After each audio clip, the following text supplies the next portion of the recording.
भारतीय टीम ने शानदार वापसी करते हुए दूसरे टेस्ट को शानदार तरीके से जीता है। ये कह सकते हैं कि जो इंग्लैंड की बेसबॉल टेक्निक है उसका मुंहतोड़ जवाब दिया है।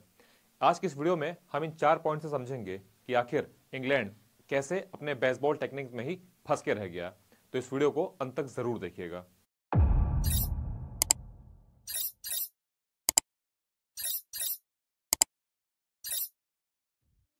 तो चलिए, पहला पॉइंट अगर आप देखें तो 399 रन का टारगेट चेस करते हुए ओवर एग्रेसिव अप्रोच देखने को मिली।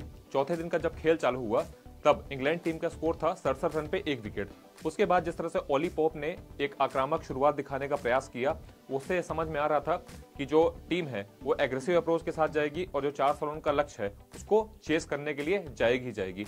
लेकिन यहाँ पे ओवर एग्रेसिव अप्रोच का मतलब ये है कि वो हर बॉल को शॉट्स खेलने के लिए देख रहे थे, चाहे ओली पोप रहे हो या उसके बाद जिस तरह से जो रूट आकर के खेलते हैं। कभी भी आप जो रूट को अगर बल्लेबाजी आपने एनालिसिस की होगी तो कभी उनके द्वारा शुरुआत में उल्टे सीधे शॉट कभी देखने को नहीं मिलते कि वो खेल कर आते ही खेलने लगे। लेकिन उनके द्वारा जिस तरह से खेला गया वो कहीं ना कहीं एक साफ मेंटेलिटी को दर्शा रहा था कि जो टीम है वो एग्रेसिव अप्रोच के साथ जाएगी और कंटिन्यू वो रन बनाते हुए जाएंगे, जिससे जो 2 दिन का, हालांकि टाइम उनके पास काफी था, 2 दिन बचे हुए थे, वो चाहते तो आराम से भी खेल सकते थे, लेकिन ऐसा कुछ देखने को नहीं मिला।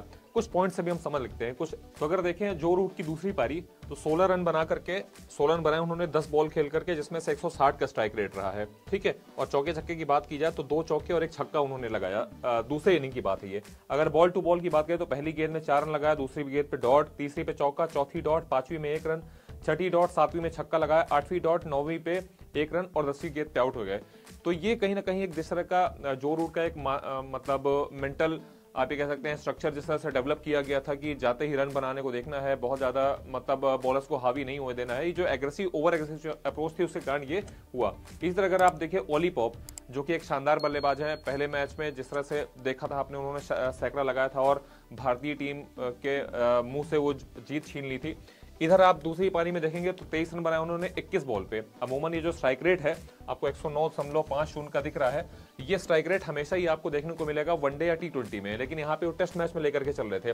5 चौके और छक्का कोई भी नहीं लगाया था। तो ये जिस तरह से ओवर एग्रेसिव अप्रोच रही है और कंटिन्यू आते चले गए हैं। और आपने अगर देखा होगा कि पहले सेशन में ही, मतलब जो लंच के पहले का खेल था, वहां तक आते आते ही इंग्लैंड ने अपने 6 विकेट गवा दिए थे करीब 194 रनों पर। तो ये जो एग्रेसिव अप्रोच थी यही आज इंग्लैंड टीम को ले डूबी। अब अगर दूसरे पॉइंट की बात की जाए तो लगातार विकेट गवाए लेकिन बैटिंग अप्रोच में किसी तरह का बदलाव नहीं हुआ। आप हमेशा ही क्रिकेट जब खेलते हैं तो आप जो कंडीशन होती है, प्रेजेंट कंडीशन, उससे सीखते हैं। जब आप देख रहे हैं कि कंटिन्यू आपके विकेट गिर रहे हैं तो आपको कुछ देर के लिए खड़ा हो जाना चाहिए था, आराम से खेलना चाहिए था, टिक करके खेलना चाहिए था। लेकिन किसी भी बल्लेबाज के द्वारा ऐसा कुछ भी देखने को नहीं मिला। जो भी बल्लेबाज आते गए वो कंटिन्यू मारते चले गए, बड़े शॉट्स खेलने जा रहे थे, हर बॉल पे रन लेना चाह रहे थे, जिसकी वजह से उनके जो विकेट्स है कंटिन्यू गिरते चले गए। मैं आपको एक स्टैट भी दिखा देता हूं। अगर आप पहले सेशन की बात करिए, वो मैं अभी इससे पहले पॉइंट में जो मैंने बताया था वो कंप्लीट था, मतलब 67 को भी मैंने इंक्लूड किया था। लेकिन अगर आप यहाँ की बात करें इस स्टैट में, अगर आप देखें तो जो पहला सेशन था आज के दिन का, मतलब चौथे दिन का, उसमें अगर आप देखें तो 127 रन बनाए उन्होंने 28 ओवर में और जिसमें 5 विकेट गिरवा दिए। और सबसे बड़ी बात रही है ये रन रेट हालांकि आपको बहुत ज्यादा नहीं दिखेगा, 4.47 दिखेगा, लेकिन अगर आप भारतीय जो रन रेट है उससे कंपेयर करेंगे फर्स्ट इनिंग और दूसरी इनिंग दोनों में ही, तो आप देखेंगे कि 3 से लेकर के 4 के बीच में रहा है। न वो बहुत ज्यादा एग्रेसिव खेलने को देख रहे थे और न ही बहुत ज्यादा डिफेंसिव खेलने को देख रहे थे। भारतीय टीम एक अच्छी मतलब ये कह सकते हैं कि जैसे इनिंग बिल्ड की जाती है, आराम से खेलकर, टिक कर खेलकर, समय लेकर के, वो चीज आपको यशस्वी जायसवाल और शुभमन गिल की बल्लेबाजी में आपने देखने को भी मिला था। कोई भी बहुत ज्यादा एक्स्ट्रा रिस्क देखने को नहीं मिल रहा था उन दोनों ही बल्लेबाजों के द्वारा। धीरे धीरे करके उन्होंने अपनी जो पारी उनको लंबा किया और भारतीय टीम को एक अच्छी पोजीशन पे रखा। और यही चीज इंग्लैंड के टीम में कमी देखने को मिली। कंटिन्यू विकेट गवा रहे थे लेकिन वो बैटिंग अप्रोच नहीं चेंज कर रहे थे, जिसका खामियाजा उनको आज इस दूसरे टेस्ट में हार के रूप में भुगतना पड़ा। तीसरे पॉइंट की बात करें तो कोच मैकुलम का ओवर कॉन्फिडेंस।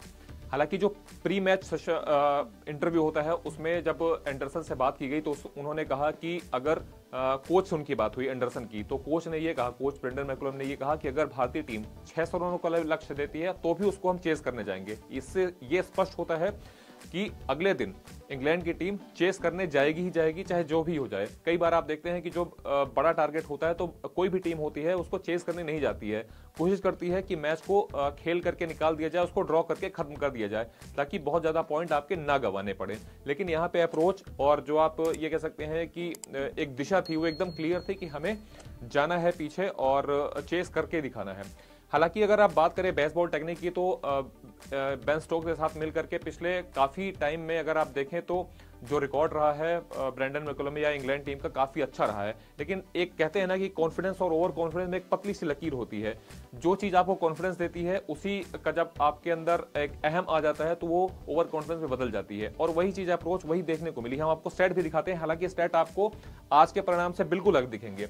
ये पिछले कई सारे मुकाबले हैं जो बेसबॉल टेक्निक के द्वारा खेले गए हैं, और इसमें दिखाया जा रहा है कि देखिए यहाँ पे टारगेट था 2 जून 2022 को टारगेट मिला था। ये लॉर्ड्स में मैच हुआ था, न्यूजीलैंड के अगेंस्ट था। 270 रनों का टारगेट था जिसको 5 विकेट खो करके जीत लिया था। फिर इसी तरह 10 जून की बात करें, न्यूजीलैंड ही था, 299 रन का टारगेट मिला था, 5 विकेट गवा करके 299 भी उन्होंने चेस किया। फिर तीसरा अगर आप देखें 23 जून को न्यूजीलैंड के खिलाफ 296 रन का टारगेट मिला, उसको भी उन्होंने चेस कर दिया। भारत के खिलाफ 1 जुलाई 2022 को बर्मिंघम में अगर आप बात करें तो 378 रनों का टारगेट दिया था और वो भी उन्होंने चेस कर लिया था 3 विकेट गवा करके। उसी तरह साउथ अफ्रीका के अगेंस्ट भी 130 रनों का टारगेट चेस कर लिया था, 170 रन का टारगेट चेस कर लिया था पाकिस्तान के अगेंस्ट।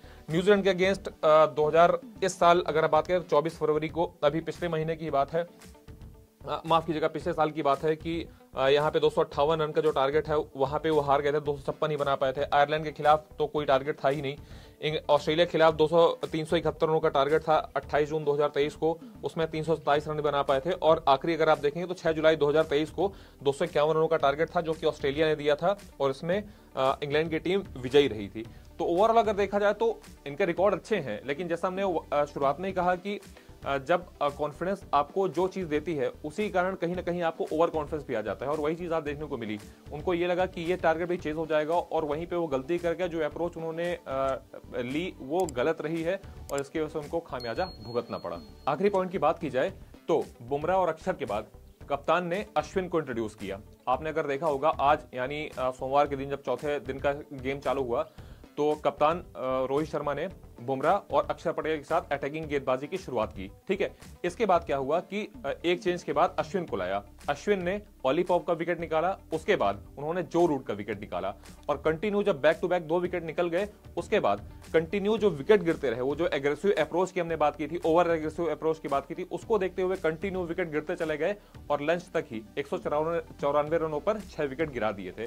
तो कहीं ना कहीं जो एक अच्छा आप ये कह सकते हैं बॉलिंग चेंज रहा है, जो एक अच्छी स्ट्रेटजी लेकर के आए थे। हमेशा ही आप देखते हैं टेस्ट मैच में जब भी कोई नया दिन चालू होता है, नया सेशन चालू होता है, तो उससे पहले एक रणनीति बनाती है टीम मैनेजमेंट। कोचेस बात करते हैं, जो वरिष्ठ खिलाड़ी रहते हैं वो सब बात करते हैं किस तरह से मैच को लेकर के जाना है। अगर बल्लेबाजी है तो किस तरह की अप्रोच रखनी है, गेंदबाजी है तो किस तरह की गेंदबाजी रखनी है। तो कहीं ना कहीं जिस तरह से अटैकिंग आपने फील्ड भी देखी होगी आज, और जिस तरह से गेंदबाजी रही है वो काबिले तारीफ रही है। आज यहाँ पे आप रोहित शर्मा को फुल मार्क्स देंगे, क्योंकि उनकी जिस तरह से कप्तानी देखने को मिली है वो लाजवाब रही है। जिस तरह से चेंजेस आपको देखने को मिली, और वो अप्रोच, जिस अप्रोच की बात हम पिछले टेस्ट मैच में कर रहे थे, जो अप्रोच की कमी दिख रही थी, आज वो अप्रोच देखने को मिली और उसका परिणाम भी आपके सामने है। तो कहीं ना कहीं जो ये टेक्निक रही है बेसबॉल टेक्निक, ये इनके लिए अच्छी भी और खराब भी है, जैसा हमने पहले ही कहा था। तो आज इसी बेसबॉल टेक्निक में ये फंस के रह गए, और जिस तरह से भारतीय टीम ने अपने प्लान्स को एग्जीक्यूट किया वो काबिले तारीफ रहा है। तो आज रोहित शर्मा को हम फुल मार्क्स देंगे। तो ये रहा वीडियो जिसमें हमने 4 पॉइंट्स में बात की कि इंग्लैंड कैसे अपने बेसबॉल टेक्निक में ही फंस गया। उम्मीद है कि आपको ये वीडियो पसंद आया होगा, और पसंद आया हो तो आपका कोई भी सवाल हो आप हमसे कमेंट के माध्यम से पूछ सकते हैं, आप अपनी बात रख सकते हैं कमेंट के माध्यम से। और वीडियो पसंद आया हो तो प्लीज लाइक कीजिएगा, हमारे चैनल को बिना सब्सक्राइब किए मत जाइएगा। हम फिर मिलेंगे इस नए वीडियो में, तब तक के लिए थैंक यू।